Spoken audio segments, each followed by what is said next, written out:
You're going to get 37% of the vote. Labour around 30-31. It's a lot more than the polls said. It's even more than our exit poll originally said. Yeah. Why is the Tory brand still toxic in the sense that people who are going to vote Tory won't admit it in public or even to pollsters? Well, I think, first of all, a lot of people were genuinely undecided until the day, and they looked at the arguments and they were concerned about the impact of a Miliband-led minority government propped up by the SNP, the effect that would have on Britain's standing in the world, the effect it would have on the economic recovery, and they made their decision in the end to stick with the plan that they know, stick with the government that they have experienced over the last 5 years. Mr Cameron is going to form a government that believes in the union, that will continue with fiscal consolidation at quite a tough pace, cut the deficit by quite a lot. Scotland has elected a party that doesn't believe in the union and doesn't want fiscal austerity.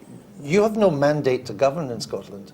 Well, we've settled the question of Scotland in the union with the referendum last year, and we have made a clear commitment to further devolution to Scotland so that Scotland can operate within the Union with a high degree of autonomy. And we now need to move quickly to show our good faith Don't you have to do more? That, and deliver that autonomy.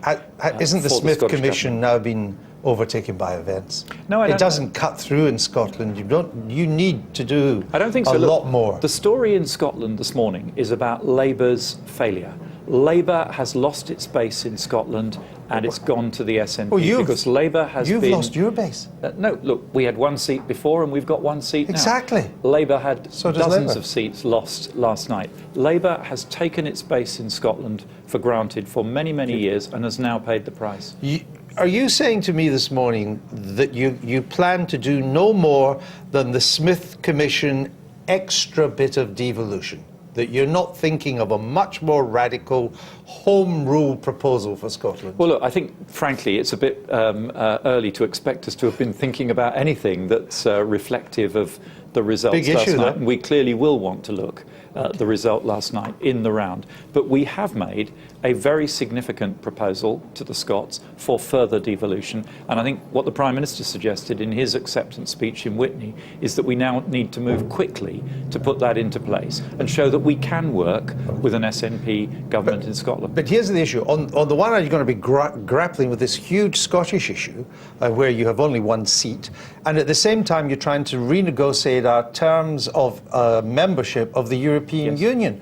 What's the chances? They're quite high, I would have thought, that your own backbenchers are going to turn into the kind of Maastricht rebels that John Major faced in the early 90s.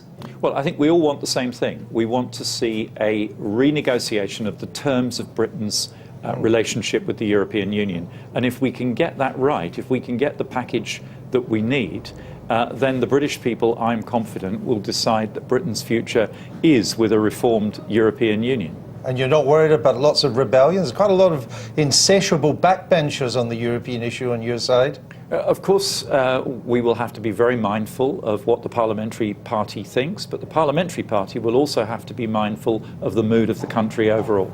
Looking forward to continuing as Foreign Secretary? Well, that's up to the Prime Minister to decide when he forms his government. Of course, always happy to serve, Andrew. All right. Well, we thank you for being with us this morning. Back to Hugh.